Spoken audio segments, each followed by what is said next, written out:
Hey everyone, how you doing today? Thought I would. I got a little bit more work yet to do on this, and then I need to patch this Helios Reforged Eden version up on the workshop again. And what I'm doing now is a problem that Garaman brought up, and I confirmed and tested that is all these fancy LCDs that I was putting in these bays. I had them right along the ceiling here was disrupting the modules trying to dock properly. I got lucky once or twice, I think, and actually managed to get one to line up correctly with the floor. But most of the time it would be off or down a little bit or space back or kind of a combination of both, kind of down and off. And what I had going on is, well, right now I've got sensors setting these off again. So I fixed docking bays 1, 2, and 4, and I got to do it to 3. And I just kind of wanted to show you a little bit more intricate stuff with some LCDs. Now, there was another method that Garaman was suggesting that I found insanely complicated. So I ended up scrapping that. And my method right now is what I'm doing is rather than having the sensors, like you don't see any sensors anywhere on the ceiling over here, so this base should be nice for docking again. But what I'm doing is I think it'll be far less disruptive if I were to relocate the sensors to the ceiling or basically on the landing pads. Now I have no idea what's up with this darkened box near sensors now. It's just started happening a few days ago, so I don't care that much, I guess, but it's just very strange. I don't know why that is. Um, all right, well, anyway, I'll show you a couple other things that were updated on the ship here too, and there's one other bug. So this is kind of a bit of a tutorial on LCDs and circuits and things like that, and motion sensors. So it's a combination of using a bunch of different stuff. So what I'm going to do here, I'm going to blow away everything out of docking bay 3 right now. So I'm going to get rid of, sorry about the block in the face. I wish there was a way you could just delete something without having to have something selected in your face so you can always never see it very well. Um, but that's all right. That's no big deal. It's how it is. It works. So I'm going to get rid of those. Okay, so there's one more sensor on the inside, which is staying, but it was set up to an existing motion sensor. So I'm going to get rid of that for now too. And then I'm going to also power it back on because that motion sensor would have turned it off. So, okay, so now we've got that one on. That one can stay for now. So what I want to do is add more LCDs and then set up a circuit for a sensor and then invert the LCDs from a circuit. So a little bit tricky. So the end result, if we take a look at docking bay 4 here, there's essentially 5 LCDs here and they're spaced out, and I set up this whole zone now all the way to the edge as a motion sensor zone. So if a player enters this area here, all these disappear. And that's good. And the reason why is when you fly up in a CV, it does not trigger the motion sensors, so they will stay on. And as soon as you get out of the cockpit of the CV, since the player is now in the sensor area, it will turn off the LCDs. So, okay, so to start with, what I want to do is I want to kind of copy over what I've got going on over here, essentially. So we're going to need 4 LCD projectors, and they should be aligned. I'm just trying to keep it very consistent, so I'm putting them all in the exact same places. We're going to do 1, 2, 3, and then I move the other one back to here. So what I've got so far is, here, let's go over here and let's copy the information from one of these LCDs. So I will select it all. When I'm doing this too, a lot of times to be really accurate, I'll put the cursor somewhere in there so you see it blinking, and I'll hit Control A on the keyboard and then Control C, which Control A selects all, Control C copies. So now I should be able to go right back over to the other sensor, and we'll hit And I'll get rid of that, hit Control V to paste, and bam, LCD information is in there. Now, I already know some settings here. Basically, I got to just emulate the settings that are on the next one. So I know the width on these LCDs is set for 5. I know the height is 3.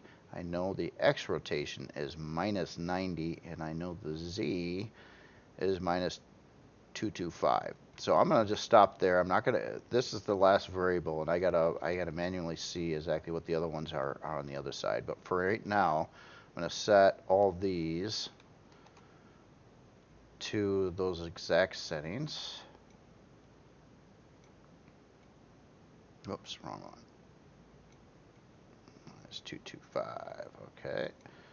And obviously, because I'm putting in codes in here, like a size and a color command and all this other stuff, I do not need to mess with the font size or the text color or any of that, which is kind of nice. Actually, I prefer to put it in the LCD and not use the slide bars over here, because then I don't have to like copy all that over every time, I guess you can say. It's a bit of a time saver, actually. So I'll paste that in place, do the same thing again.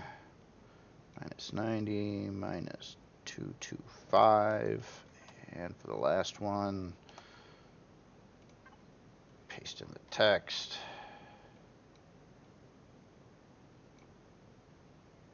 Minus 90, minus 225.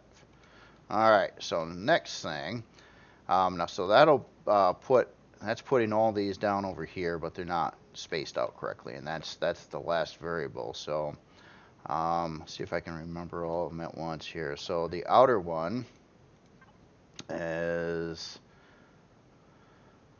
4. Next one in is 0. Next one in is minus 3. And the last one is minus 5. So 4, 0, minus 3, minus 5.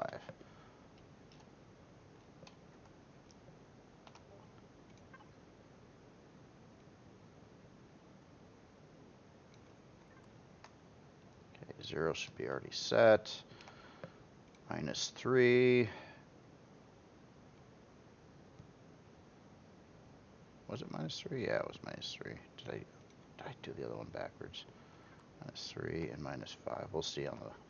See if I got it right. Well, easy to tell when you down there minus 5. Okay, so I screwed up the one. So I think one I said as minus. It's probably the first one here. This should have been a plus 4 and not a negative 4. I bet. Okay, so now we've got the LCDs spaced out over here again.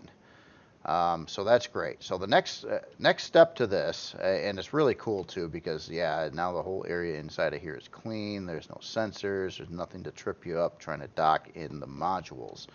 Next part of this is I need to add not 1 but 2 sensors.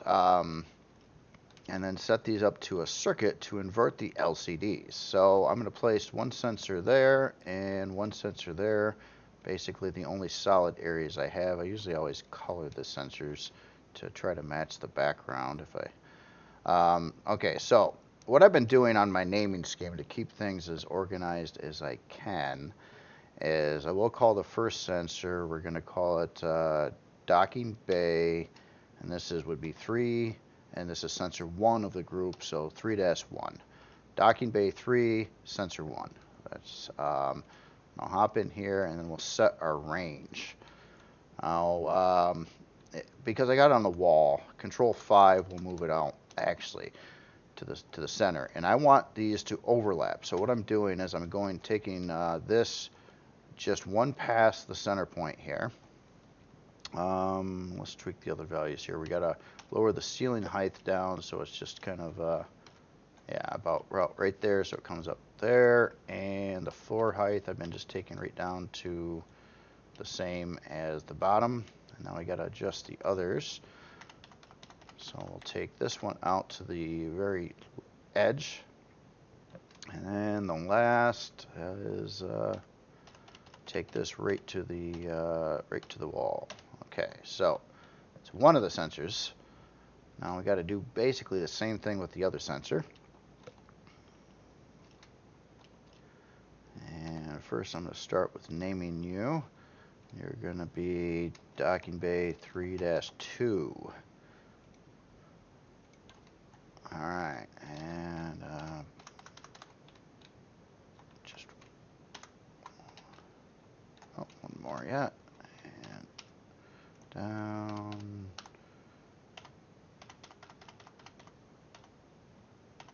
And whoops.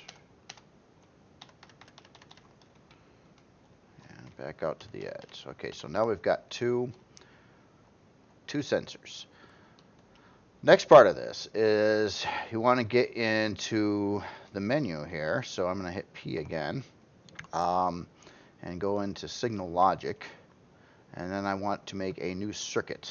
So what I'm going to, now what's going on? So we've got two sensors, so that would be 2x, and the OR value. That's basically saying if you're within the range of this sensor or the other sensor, then do the output code. So OR is the best solution for this one. If I did AND, then you would have to be in the range of both sensors, which would only allow you to be in the very center. So we're going to do a 2x OR. I'll say add circuit. Next part here is I need to fill this in with the two sensors that I just named. So we're looking for sensor DB3.1 and 3.2. Okay, and then the output name over here, I've just been calling these. It doesn't give you very many letters, so I think it limits you to like 8 letters. So I'll just say dock bay 3, just like I did the other ones here. Okay, so now we have a signal called dock bay 3 with these two joined sensors. So the next thing I want to do is now set all these sensors to use that. So I'll go to each sensor individually here, and we're going to say you're going to work on dock bay 3, and I want you to be inverted. So basically I just have to do that to all 5 of the sensors actually. Dock bay 3, oops, dock bay 3, invert.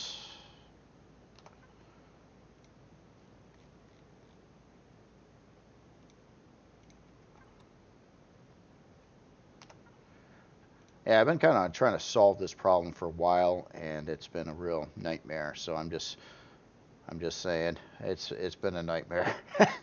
There's been a lot of little quirky bugs and stuff I've had to like fix and redo. The last sensor on these two is on the inside here. So this one will, at least this one was naturally out of the way, which is wonderful.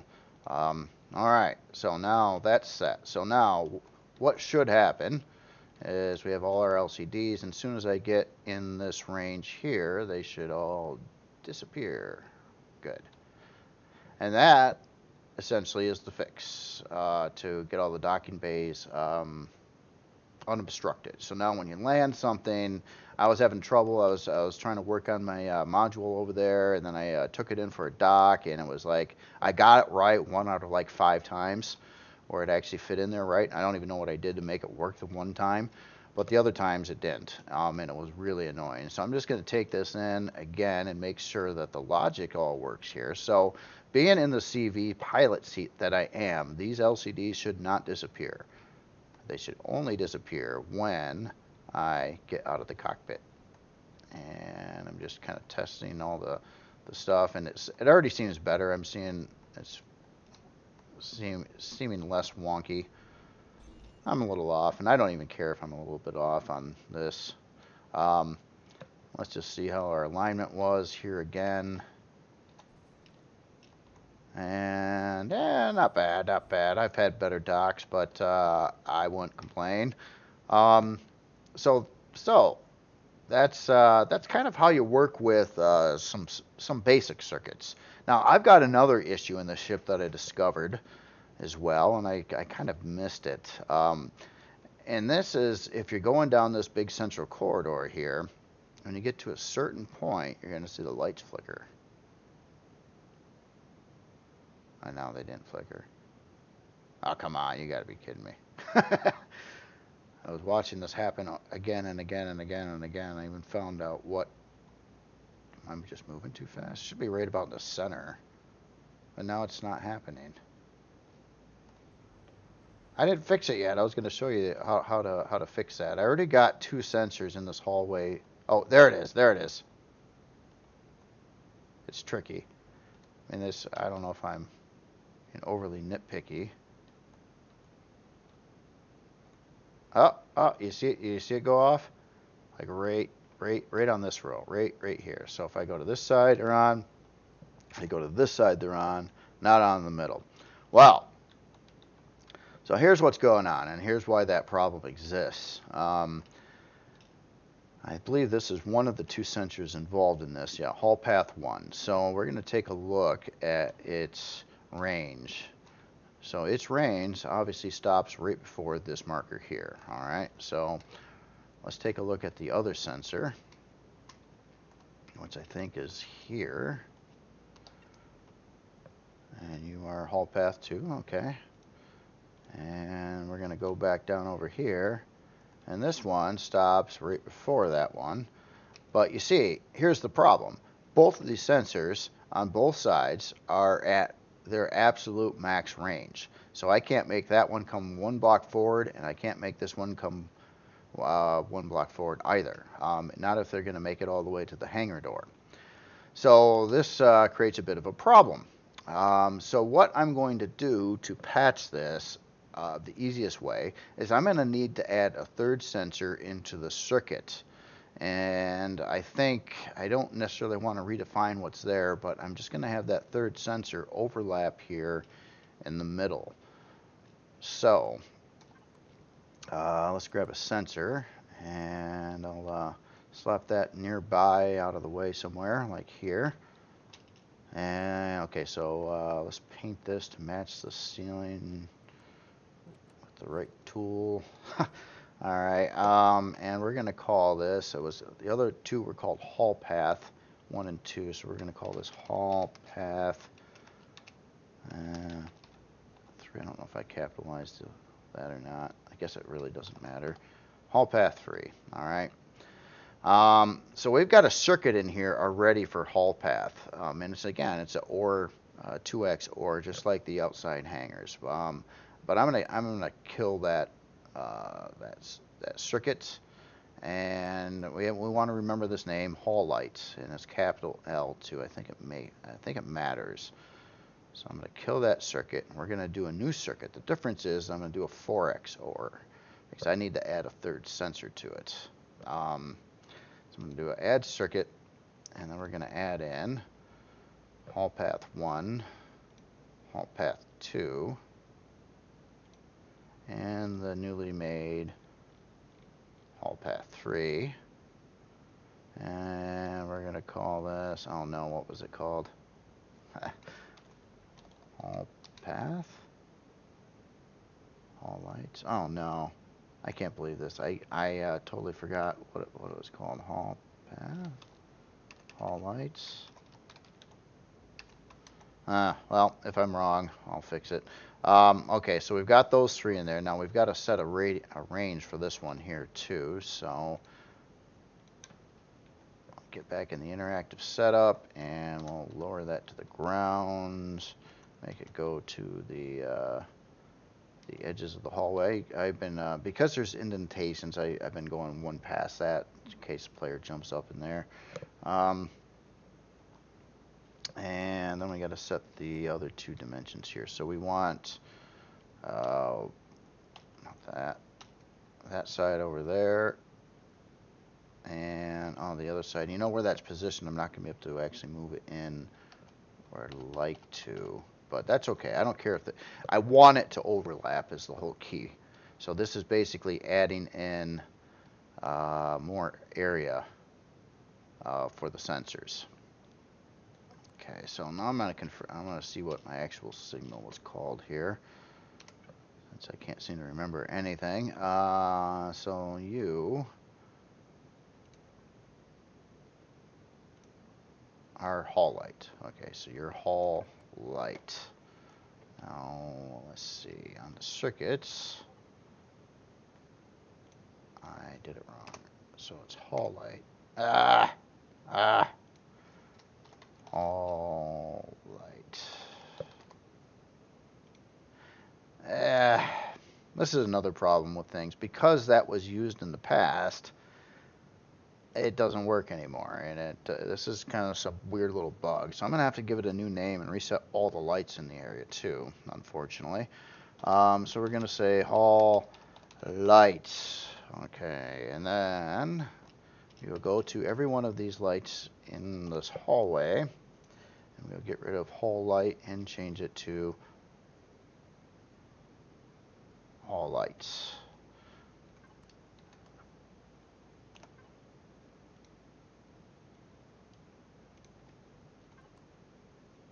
There's a bunch of lights in here, unfortunately, so hall lights. All right, so that was one grouping.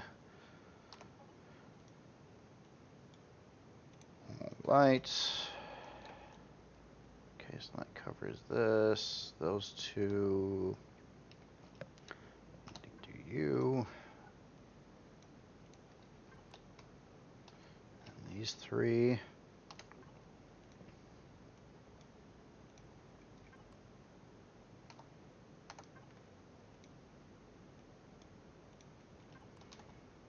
And the last one. Okay, and then I think I got another light over here. And did I might have one on this side too. Yes. Right there. There. Now I'll just let everything reset. I'll get out of the range of it, and then I'll hop back in here. And now the problem of the lights flickering on and off here should be fixed. So yeah, two bug fixes.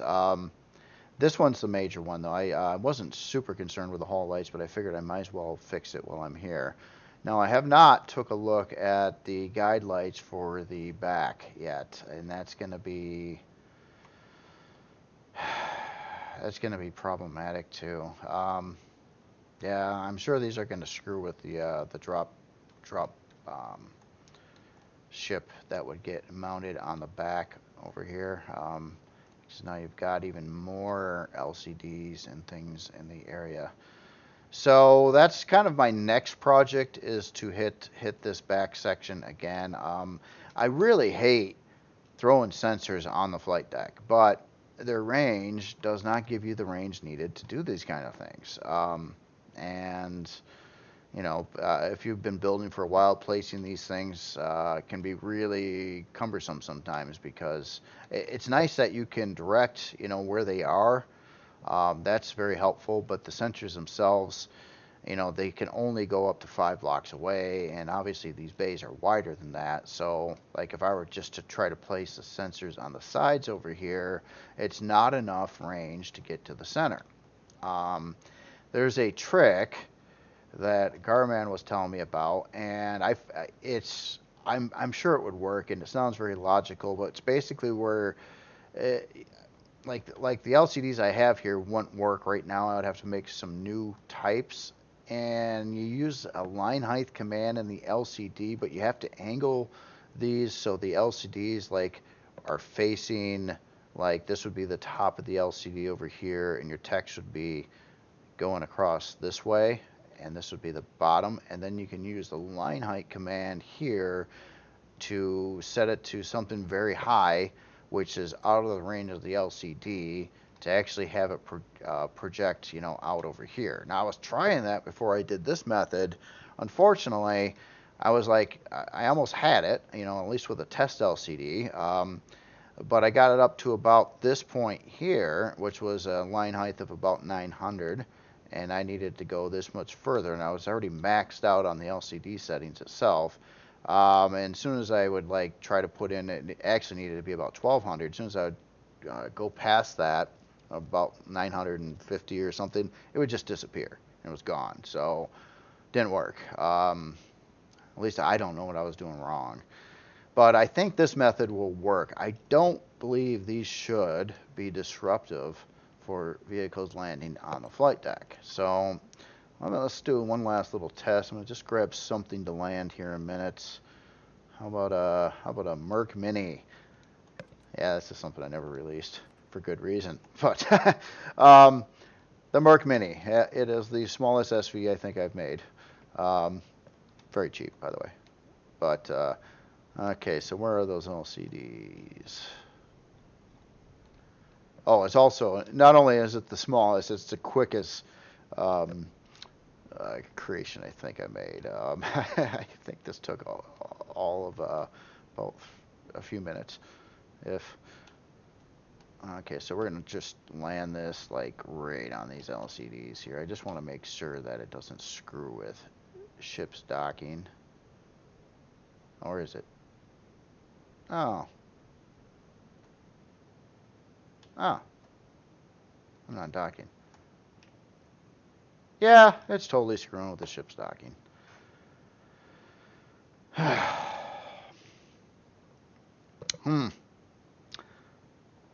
I don't know. So now that's a dead zone for docking. Doesn't matter. I still think whether that's a dead zone or docking or not, it's an improvement over what it was. Obviously, I didn't have this problem early on when I wasn't trying to be all fancy with the LCDs, and I just had a texture light on the back and said, "Hey, aim at the texture light."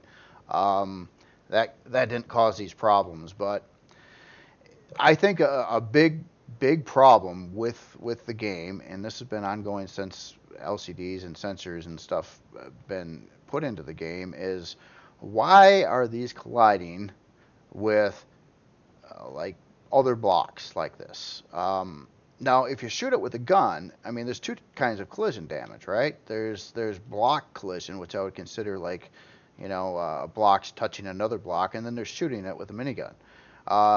Now, I could see you shooting it with a minigun and blowing this LCD up. But I don't see why there's collision on these, and it's not even like it's a weird collision. It's not even like a full block collision. It's like a half block odd ball collision on these when there just doesn't need to be one. It hampers everything. It hampers placing LCDs. It hampers docking things from one thing to another.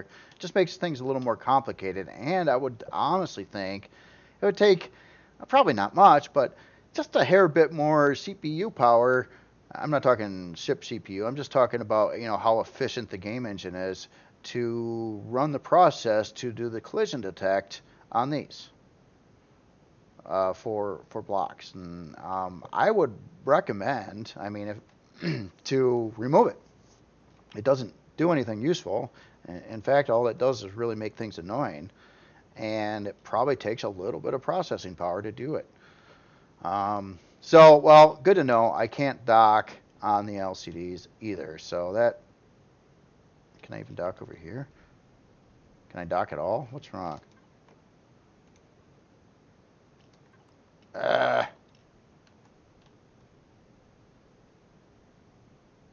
I don't get it. I don't know what's going on. Maybe it's not the LCDs. This thing just doesn't dock.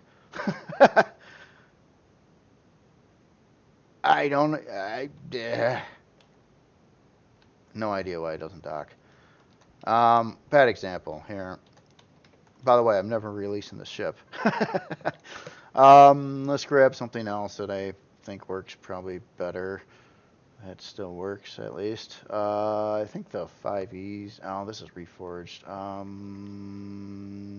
I grab a Scar something or other. How about the DFA Proto 3? This one I am planning. I am planning on releasing this one to the workshop. Just not yet. It's I need to look it over, and I want to get all this other stuff working with this ship and the vanilla version and the docking modules and everything else before I even think about releasing other things right now. So let's land this one over the LCDs. That was a terrible example. I can't believe I picked the only ship that I know of that I made that doesn't dock. Now I can't even see the LCDs. Where are the LCDs? Okay, there's some. I can see these guys over here, so let's just park right on them.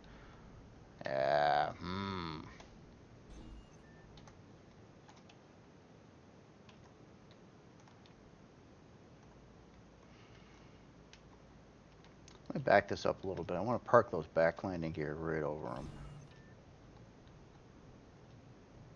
just to see if it causes any disruptions whatsoever. I still didn't line them up right. Okay, let's slide this over a smidgen that way. All the testing. Here, let me, maybe, I don't think that'll help much either. Okay, then back down. Well, anyway, it doesn't seem to be bothering docking. So I'm completely wrong on that. It was just this ship, whatever's going on with this ship, whatever it's using for docking pads, don't work. What are these? What is this part? Yeah, docking pad. Are they not supposed to be? I mean, this is an SV. Is there no longer such a thing as docking pads for SVs?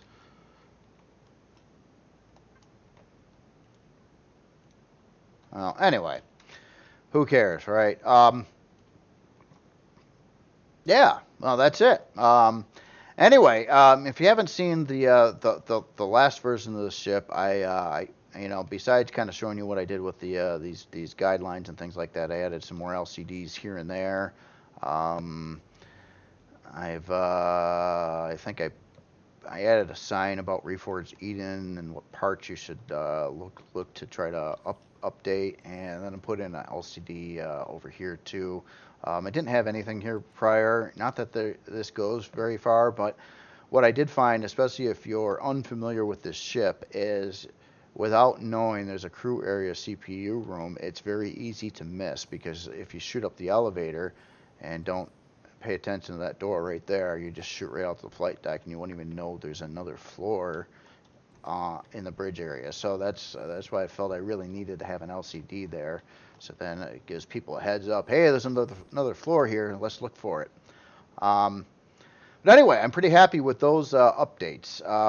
So I think that's going to fix a lot of stuff right now.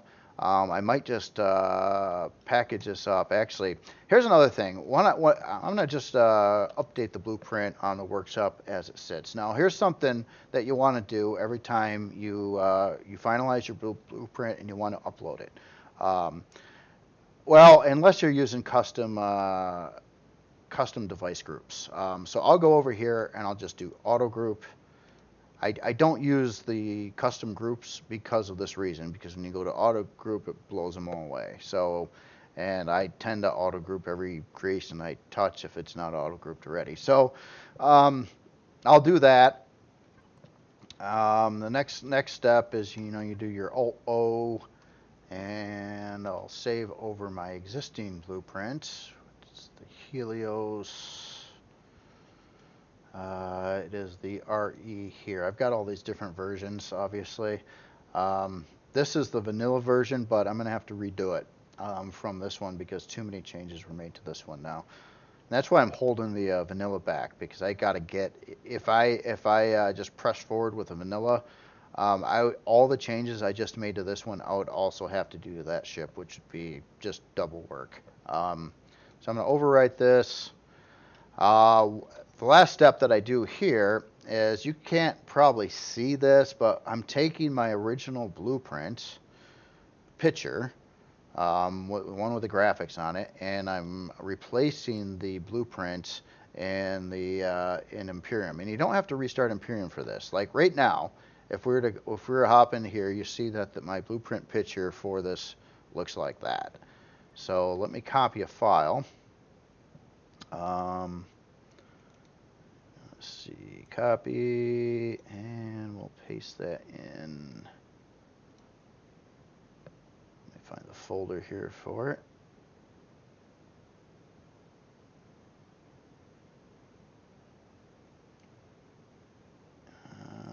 Helios, RE, blah, blah, blah. Okay, we'll paste.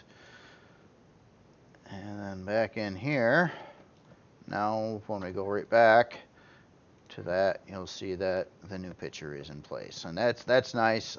When you bring blueprints in, if you copy them into your game folders, you have to restart the game. If you're replacing the blueprint picture, you do not need to restart the game. So once that's been done, I'll hit update. I'll make sure that this is set to public, and update, and bam. The version on the workshop now has the corrected side LCDs that are out of the way of the modules. The back I need to work on yet, so that's that I'll try to get to when I can here. But I figured at least get this out of the way. Oh, and also the other change was the light flickery glitch going down the hallway is fixed too. All right, well that's about it for today.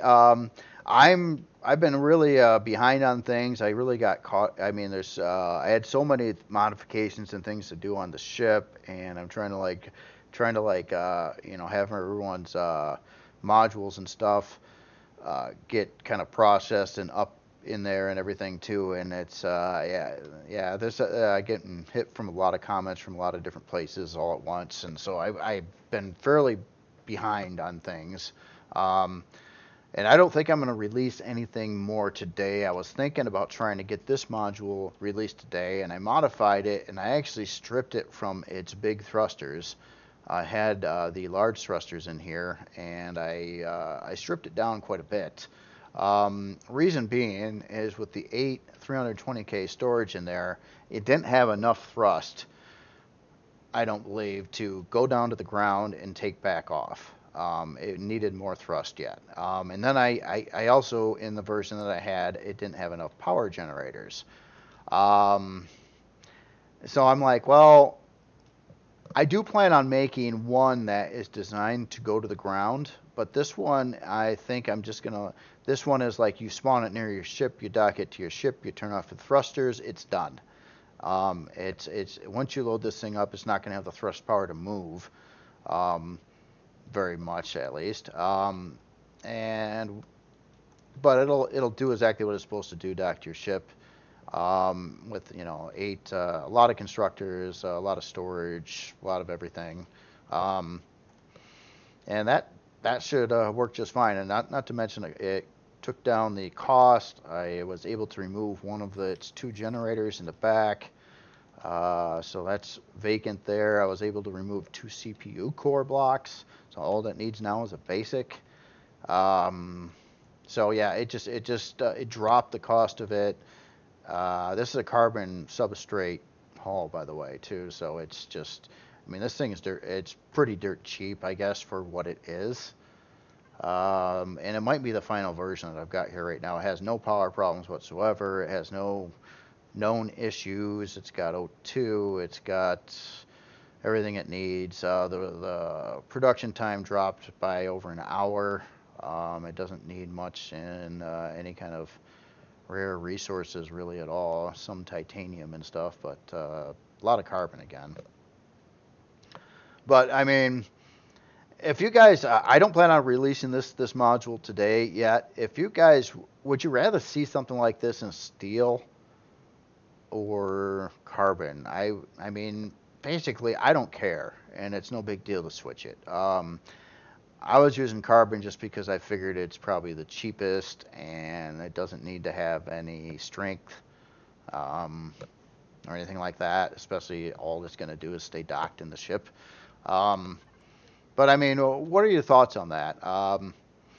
Is it quicker to well, at least at the part of the game that you might want something like this in, would it be quicker to actually get iron as opposed to carbon? That's one question I do have, because I know trees are abundant on some starter planets, and pretty quick to get, especially if you got a tree cutter.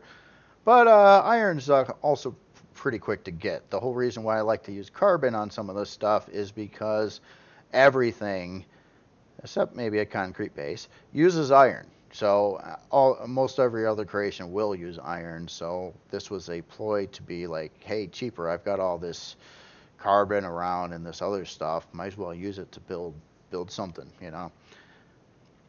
All right, well, that's my wacky logic on it, at least, but probably wrong on that. Anyway, y'all have yourself a good day. I'll talk to you later.